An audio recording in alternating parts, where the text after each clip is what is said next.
Press with France Filomeno, of course. Hello.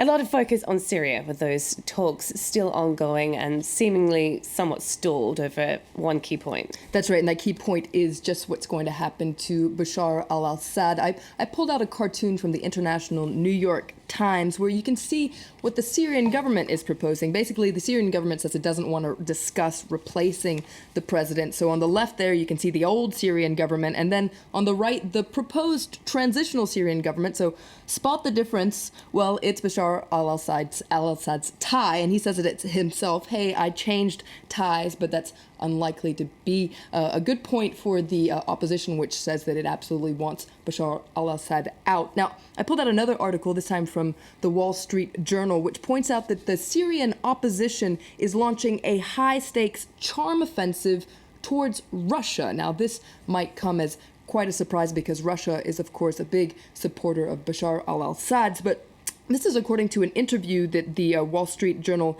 gave with the president of the Syrian opposition coalition, Ahmed Jarba, and he says that he's accepted an invitation to go to Moscow and to meet with the foreign minister, Sergei Lavrov. So according to this article, this is a bid to drive a diplomatic wedge between Bashar al-Assad's regime and its strongest ally.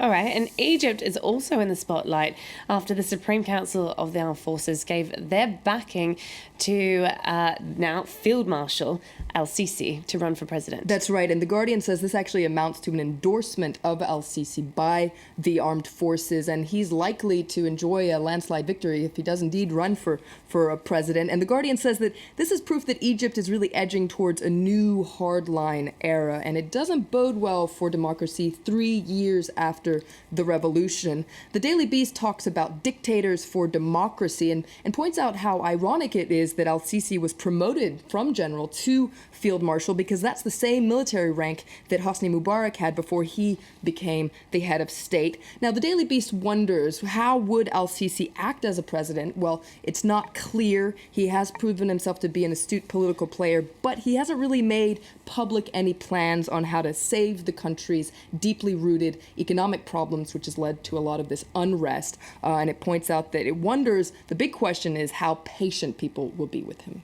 All right, and another thing making headlines, it seems, don't download any online games because the NSA might be spying on you. That's right. This is in The Guardian. It's on the front page. According to leaked documents by whistleblower Edward Snowden, well, the NSA has been spying on Angry Birds, for instance. This is according to these documents. Basically, the NSA has developed capabilities to take advantage of what's called leaky smartphone apps like Angry Birds. Angry Birds has been downloaded 1.7 billion times, by the way, which is huge, so a lot of people could be concerned by this. Now, basically, the NSA can have access to people's names, gender, age, etc., but also things like their location, and that's very key for the NSA. According to this article in The Guardian, exploiting this kind of phone data is very important for the NSA in its fight against terrorism, because suspected terrorists have been known to use phones in organizing attacks, but also in carrying them out by using them as trigger devices, for instance.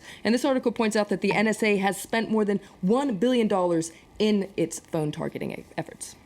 We're going to stay in the US, and President Barack Obama is in the spotlight ahead of his State of the Union address tonight. That's right. If we take a look at the front page of the Wall Street Journal today, they have this poll where it points out that according to the people they asked, 37% say that the word that best describes the nation is divided, and that's why The Independent also talks about it. This is a state of disunion. Obama is facing unprecedented partisan politics in Congress. His power and his popularity are waning. So The Independent says, in a way, this is his final hurrah. This is his final chance to set his long-term legacy. And Slate says this is his MacGyver moment, because he really is kind of in a stitch and needs to get his way out, just like MacGyver would. All right, finally, you've definitely piqued my interest here. A specialty farm for elephants in the US. That's right. This is also in the Wall Street Journal today, which I'm quoting here, so it's not me saying that many elephants in the US have the same problem as the visitors that are gawking at them, and that's that they're fat. And so this has led to the misconception that elephants are really fat, when in fact in the wild they're much slimmer. So the Wall Street Journal says there's hope for these fat elephants because a new preserve is going to be built in Northern California California to keep these African elephants healthy, in shape, and breeding. So if you're interested in learning about this elephant fat camp, well, read about it in the Wall Street Journal today. Interesting. I'm sure they're not fat. They're just big boned. That's right, big boned. All right, thanks very much for that, Florence Villamino. We're going to take a short break, but stay with us. Coming up, we'll be asking if French President François Hollande is the man to smooth over French-Turkish relations after years of tensions. Our correspondents in Istanbul have been finding out. Their report coming up in our Focus segment, as well as all the latest headlines, so stay with us.